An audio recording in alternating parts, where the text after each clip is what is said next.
কি এই শীতে ভাবছো একদিন বোলপুর শান্তিনিকেতন বেড়াতে যাবে, কিন্তু ওখানে গিয়ে দুপুরের লাঞ্চটা তো জমিয়ে করতে হবে।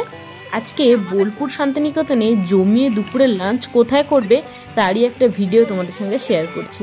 আমরা বোলপুর গিয়ে যেখানে লাঞ্চ করেছিলাম সেই জায়গাটার নাম হলো বনবিথির হেসেল ঘর বা বনবিথি রিসর্ট।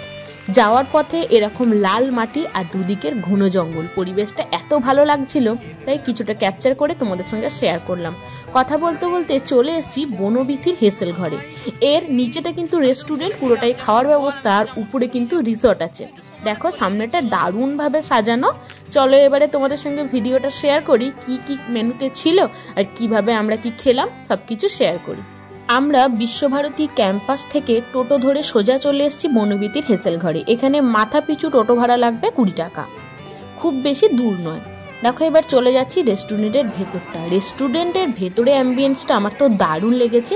এরমভাবে সব কিছুই বাঁশের যে তৈরি হয়, বাঁশগুলো কেটে কেটে চেয়ার টেবিল, পরিবেশটা পুরো মনে হচ্ছে একদম গ্রাম্য পরিবেশ। এছাড়াও ভেতরে খুব সুন্দর টয়লেটেরও ব্যবস্থা আছে।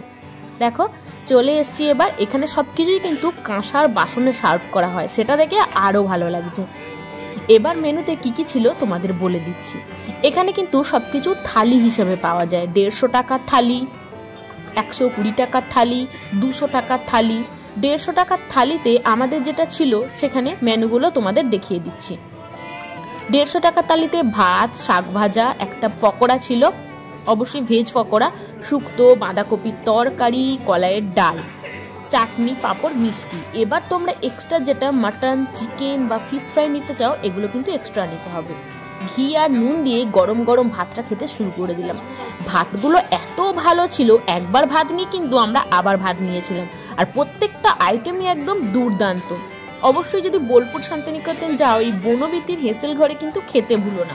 আমাদের তো দারুণ লেগেছে, তাই ভিডিওটা তোমাদের সঙ্গে শেয়ার করলাম। কেমন লাগলো তোমাদের জানিও। ছোট্ট করে ভিডিওটা শেয়ার করলাম। সবকটা মেনু কিন্তু দারুণ খেতে ছিল, শুক্তো থেকে আরম্ভ করে কলাইয়ের ডাল, হ্যাঁ শেষ পাতে পায়েসটাও ছিল। পায়েসটাও একদম মুখে লেগে আছে, এত ভালো খেতে হয়েছিল। এছাড়াও তোমরা দেশি মুরগি, কচি পাঠা ঝোল, চিকেন কষা সব কিছু আইটেম পাবে। দেখো আমরা এখানে জমিয়ে খাওয়া দাওয়া কিন্তু শুরু করে দিয়েছি। ভিডিওটা কেমন লাগলো জানিও, ভালো লাগলে লাইক করো, বন্ধু বান্ধবদের সঙ্গে শেয়ার করো। যারা যারা বোলপুর যাবে ভাবছো অবশ্যই এই একবার বনবিথির হেসেল ঘরে গিয়ে লাঞ্চটা করতে পারো, তোমাদের ভালো লাগবে। টাটা।